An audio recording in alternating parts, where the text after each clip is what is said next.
My mother was a concert pianist. My father loved music. He was a very successful businessman, a motor dealer. One day he went to London and came back with a Steinway grand piano for my mother. So the house was full of fantastic piano music from the first thing I can remember, Chopin, etudes, and fantastic things like that. I seemed to have some kind of a singing voice, so I was packed off to Liverpool Cathedral, the big Anglican cathedral, for a voice trial. And I walked into this building, which just took my breath away then, and it still does every time I walk in. It's so big you could put the Carlton Centre Tower down on its side in the nave of the cathedral and still have 1,000 people at a service. It has an immense organ which sits up on the wall by the choir. And I just took one look at this, and that was it. I was sold. I knew I had to be an organist. I wanted to do this kind of music. It was about the same time that Paul McCartney was auditioning for the Liverpool Cathedral Choir. He didn't make it into the choir, but I think he was a little more successful than I've been. But interestingly, I conducted the premiere of the Liverpool Oratorio at the State Theatre in Pretoria and Johannesburg City Hall, which was quite a nice sort of nice feeling. I'm fond of Liverpool. It's a wonderfully musical city. One of the oldest symphony orchestras in Europe, fine Philharmonic Hall. The City Hall, the St. George's Hall, has an incredible pipe organ. The hall makes the Palace of Versailles look rather drab. It's a very, very beautiful hall with this most wonderful mosaic floor. Two cathedrals, the Catholic Cathedral, which is very modern and circular with a fantastic organ, and then the Anglican Cathedral, where I was a choir boy, with one of the largest cathedral organs in the world. Incredible acoustic, 13 seconds of echo. Fine choir, incredible music making. So that was where it all started, Liverpool. I started proper training as an organist with Caleb Jarvis, who was the organist, the city organist of Liverpool.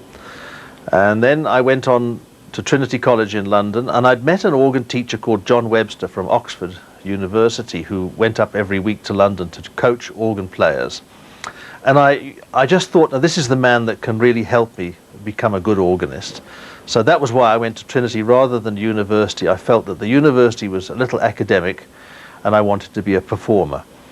So I had 3 years at Trinity College studying organ and doing a teaching diploma, because it was all paid for by county grant, so you had to do the teaching bit as well, which I don't think I was ever very good at. But I became an organist, and I did organ recitals in London, in Cornhill and around the place. And it was demanding, but it was satisfying. Then I met a cousin of mine, Norman Percival, who was one of the top arrangers for the BBC. And he said, "Oh, come and see what we're doing here." And he took me to a recording studio, and there was Richard Harris doing some recordings, and some of the top British acts, Dick Emery, Charlie Drake, and he did all the music for the shows. And of course at the BBC in London, they put an orchestra in the studio live, and they play while the show is being performed. I mean, it's very straightforward. And this just blew me away. And then we went to some recordings for Reader's Digest with a 70-piece orchestra in CTS Studios. And the orchestra was comprised of the leaders of every best orchestra in London. David McCallum was the leader. You know, Ilya Kyriakin is his son. David McCallum, the actor, is his son. But David had a Strad, and he was the leader of the orchestra. And the playing standard was just incredible. And they sight-read everything, you know, one take, and poof, it's in the can. That was the studio where all the James Bond movies were recorded. So I thought, now this is a business I quite like. I want to get into this business. So I stopped playing the organ for a bit, and I became his copyist. And then we decided to build a recording studio. So we took rented a ballroom over a pub in Barnes, right on the river. From the balcony you could watch the boat race, and then if you'd finished your work in the evening you could go downstairs, and the publican thought this was great. So after closing time, you know, he'd lock the doors, and then it would be drinks on the house. And so I became the music copyist, and I became the sound engineer and the general, what they call gopher this and gopher that. So I was the dog's body gopher, and I learned a lot about the recording business and seeing Norman Percival's scores about arranging. Then eventually I decided, no, I'm going to set up on my own. So I started a record company specializing in organ records, and it was in the days when organ records hadn't been made in great quantity. It was still a new thing, and we got some contracts with RCA Records and a few other things, and that became quite successful. And then we did mobile recordings. We used to travel all around the country with a truck, 10-ton truck with an 8-track recorder in it, and do recordings. It was entertaining. And then I met a young lady on a recording session in St. Paul's Cathedral, actually. And she was from South Africa. And I was very taken with her. And when she returned to South Africa, I phoned her every week until the phone bill was so big it didn't make any sense to stay in London. So I went and got a ticket and flew out to Johannesburg. She didn't think this was a very good idea, and her mother was even less impressed by having a musician in the family. This is really not on. I mean, there's no future for musicians. They're totally unreliable, she thought. So she dumped me, and I landed a movie score here in Johannesburg with RPM Films. It was called Shangani Patrol. I have a very strong visual sense. When I see something, I can easily picture music for it. So, I mean, it's a great excuse. So now when I'm sitting in the garden snoozing or walking around in the forest or something, I'm actually working, I'm composing. It just looks as though I'm walking around. So I stayed with RPM for a while, and then I moved across to EMI, to Music for Pleasure, and we started the EMI Classics for Pleasure series, which was a lot of fun, and we produced some local classical recordings with Joyce Barker, Bruce Martin, Marshall Rayner, various people. Edgar Cree was one of our conductors, and fine musician who died recently. And that was great, but then I thought, well, watching Edgar conduct, I think I'd like to be a conductor. So I thought maybe this film composing isn't all that it's cracked up to be. So I decided to be a conductor. But that's not so easy. That is a very difficult business to get into. And I was forever knocking on doors. Every orchestra in the country, I bugged them. I need to be a conductor. I want to be an assistant conductor or a deputy assistant or something. And nothing happened. And then eventually I decided, no, we're going to have a look around. I was in Durban actually doing a musical called Christian, which Nick Taylor had written, and I'd helped him. And I was driving around in Kloof, and I found this incredible house built of stone, cut into the hillside or the side of the Kloof Gorge, and it was for sale for 40,000 rand with 2.5 acres of ground. So I thought, now this is like a piece of paradise. I have to live here. So I decided to buy it there and then, and I think a long time about making decisions, all of 20 seconds. We bought it there and then on the spot, came back to Joburg, sold everything here and moved down. And I thought, well, I better have a job. It will be quite useful. So I got a job with the education department teaching music at the music school in Durban, which was very pleasant. And eventually I got into doing things. In the meantime, I had been the city organist in Durban and in Johannesburg, and I was playing organ and traveling around, so I sort of developed a little bit of a music business, if you like. And then I thought, well, if I'm going to conduct, I need an orchestra. And there ain't going to be an orchestra come looking for me, so I must go looking for them. So I thought, I remember there was a Durban Philharmonic Orchestra, and it was founded in 1885. And when the Durban Symphony Orchestra was disbanded, the amateur orchestra went with it. So I thought, now here's a good idea. Why don't we just restart the orchestra? So I found who was the old secretary, not that she was that old, but who was the secretary. And I said, look, I'm a conductor. I didn't say I wanted to be, I'm a conductor. Let's start an orchestra again. Let's get the thing going again. So she said, yes, I've got a lot of the names and addresses. And so we put out a circular. I went to the newspapers. I persuaded the city council to give us the city hall free of charge. They had a fantastic music library. They had all the instruments we needed there. Anyway, we formed this jolly old orchestra without any auditions. And I said, well, now we must put on a concert. Oh, but we haven't learned anything. Oh, it doesn't matter, we'll learn it. We've got 8 weeks. So I said, let's put on a Beethoven concert. And there were some pianists around. I said, get a pianist and he'll play Beethoven something, fifth or whatever it is. You know, we do a symphony. Oh, we can't do that. I said, of course we can. Let's just do it. And after 8 weeks, we did it. And it wasn't a total disaster. It wasn't the greatest concert in the world, but it was a lot of fun. And what has always struck stuck in my mind is the atmosphere on the platform, working with people who are doing it purely for the love of doing it. It has nothing to do with money at all. Frequently when I'm writing, I will get stuck. I'll come to a point where I just don't know what to say next. So I just don't bother about it. And often I'll be working on two pieces simultaneously, and when I get stuck on one, I leave it. I know that the answer will come. I must just not interfere in the mental process. It usually starts with some sort of basic idea. It may not even be musical, it could be a literary idea. I read some poems by Fernando Pessoa, who was the leading Portuguese poet, but he was also on the staff of the Natal Mercury at the turn of the century. And he wrote some really horrific anti-war poems about children being killed and things. And I read this and I just thought, whoa, there's a piece of music here waiting to come out. So off I went and wrote it. For instance, the Princess Magogo opera, all the melodic material was either traditional or written by the princess or newly composed by Professor Mzilikazi Khumalo. So he would give me raw melody, pure melody, with no indication of any accompaniment or harmony. And then I would sit with this for a day and play it over on the piano and then walk around the garden and think, now, what does this, and read the libretto, look at the words, what's the underlying meaning, what's the emotion that we're trying to engender, which is, of course, back to film music, because that's what you do in film music. Then I would write a piano sketch. And when I was happy with it, which might have meant throwing it away and starting all over again, which happened on a number of occasions, I then have a piece that has the vocal line and a piano line.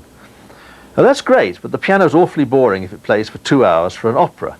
So now we have to translate the piano music into orchestral music. And that's where it's quite nice, if you've written the piano sketch yourself, you already sketch in the ideas that the instruments are going to play. I mean, it's no use having a violin going ba ba ba ba ba ba ba ba. I mean, that's obviously not a piece of violin music. It's a trumpet piece, you see. So there's what's called idiomatic writing, and it's very important that when you write for the orchestra, for the musicians, that you try to give them something, first of all, that suits the instrument they're playing. You don't ask them to do something stupid. And secondly, that's interesting, maybe a little demanding, but something that will hold their attention and make it interesting to play. So then you look at the piano part and you start to write a score, and we use the computer here because it makes us very efficient. I punch the notes into the computer in full score, and then my assistant downstairs picks it up off our network here and proceeds to extract the parts and print them. Meanwhile, in order to expedite rehearsals in Durban, I've already emailed a version of the piano rehearsal score, which they get instantaneously and can print out down there. They can then tell me straight away, no, bar such and such, we need to do this, or we need to change the key of the whole piece. I say, whoops, hang on, let's go back to the computer, change the key, push a button, and it goes down a tone or up a tone. So it makes us very efficient. Well, having sort of successfully carved my way through a few concerts, that's the carving, is the conducting, with an amateur orchestra, I went knocking on the door of the newly formed Natal Philharmonic Orchestra, and they really weren't interested in having me as a classical conductor. So I thought, well, that's not going to work. Let's try plan B. So I said, well, how about if we do something called Philharmonic Rock, where I write these huge scores of rock numbers, but big symphony stuff, like Final Countdown and MacArthur Park and Whiter Shade of... Oh, that's quite a good idea. So I went off and wrote some scores, arranged these things for orchestra, and we put on a concert in the City Hall with some lights and great sound, and it sold out. And the next one sold out, and the next one sold out. So then we started doing two, and they both sold out. And then we had probably one of the most talented stage people ever in this country in Durban, Geoffrey Sutherland. And Geoffrey said to me, I want to do a tribute to Andrew Lloyd Webber. Now this was the days of grand apartheid and ignoring all the boycotts and everything that was going on. So he thought, well, if you won't give us the music, we'll just take it anyway. So we took his music and we arranged it, and Geoffrey did the most beautiful set designs and choreography and costumes and stuff, and we put the whole thing on. I mean, totally illegal. But what the hell, nobody could touch us anyway. So that went on, and that was a huge success. It did several seasons in Cape Town, sold out, sold out. And he said, well, let's do a handful of Rice, all the music of Tim Rice. Oh, great, that had chess in it, ABBA. Oh, and we had chess people walking around the stage. No permission, no right, no, forget it. Then he said, okay, let's do Freddie Mercury, Queen at the Opera. Oh, great. So off I went and wrote a whole 90-minute score of Freddie Mercury stuff. Sold out. Then we did another one, Queen 2, The Show Must Go On. Sold out. Very, very contentious sort of show. Some of the things were really, we had church people in the street protesting about the show. It was blasphemous. It was the work of the devil. And nothing ever gives you better publicity than that. It's the best publicity you can get. So, of course, everybody flocked to see the show. And then Jeffrey died, and that was very sad. I remember the week, it was the week we brought, or just before we brought Queen up to Standard Bank Arena here. And then we did a compiled version of the show, which had only a 4-piece ensemble, and we made backing tracks. Well, this show hit the jackpot in a big way. It just sold out. Some people went to see it 10 times. And it was the best of everything Jeffrey had done, all put into one 90-minute show with an interval, and the settings, the stage, the whole thing. His idea was to create something like a music video, but in real time, live, on stage. And it had such depth, there were so many things happening, there was so much detail, that you could go and watch it 3-4 times and you'd always see, oh, I never saw that. And the music was just stunning. So that was the Queen at the Opera thing. And I thought, I think it might be nice to be a ballet conductor. That looks quite interesting, and it's something I've not done. So I phoned Dawn Weller and I said, Dawn, you know, we'd done some work in Durban, because with the amateur orchestra we'd done a bit of ballet. It was fun. I said, look, I'm looking for some work. I'm looking for a job. She said, well, we're just looking for a conductor for a triple bill season. We'll put you on the list. So they phoned back, okay, you've got the gig, you're going to do it. So I said, okay, great, what's the program? Well, we're opening with Les Sylphides, followed by Spectre de la Rose, followed by L'Après-Midi d'un Faun, followed by Petrushka. I thought, hang on, that's not a triple bill, it's a quadruple bill, and those are really quite difficult pieces to conduct. Petrushka is extremely difficult to conduct. L'Après-Midi d'un Faun by Debussy is also not easy to conduct. The other two are easy to conduct, but horrible to conduct with ballet, because it's very fiddly for the stage, and you have to watch the dancers the whole time. Comes the opening night, well, I just wanted to die. It was one of the most scary experiences of my life. And I think I must have jumped at least 4 or 5 queues, and at the end of the evening I went off and I got somewhat the worse for wear with a bottle of whiskey, and I thought, that's the end of my life, it's the end of my career. Nobody will ever ask me to conduct again. That was disgusting. Well, apparently it wasn't, because the reviews were reasonable. Not that anyone takes that much notice of reviews, but they were okay. The company were comfortable with me in the pit. I looked after the dancers. I tried to adjust the tempi for them, and the orchestra didn't hate me totally. And they asked me back for another season, and it went on for a while. Then one day, I was busy in the theatre doing a ballet, and they said, look, we've got a problem. This was 3 o'clock in the afternoon. We're starting a new ballet tomorrow. It's a full-length 3-act ballet, and the conductor's gone sick. Will you take it over? So I thought, okay, well, this is a new ballet which I don't know the score, and I haven't seen it. It's 3 o'clock in the afternoon, and the rehearsal's 10 in the morning. So I said, yes, of course, not a problem. Give me the score and the video of how the thing looks, and I'll go and learn it. So next morning, 10 o'clock, I'd learnt it and conducted it, and it was fine. So after that, I said to them, look, guys, this is crazy. You know, you fly me up and down and this and that. Why don't you just give me a job here, a contract? So, okay, we give you a job. So I became resident conductor at the State Theatre. And we did some nice things. We did silent movies with live orchestra.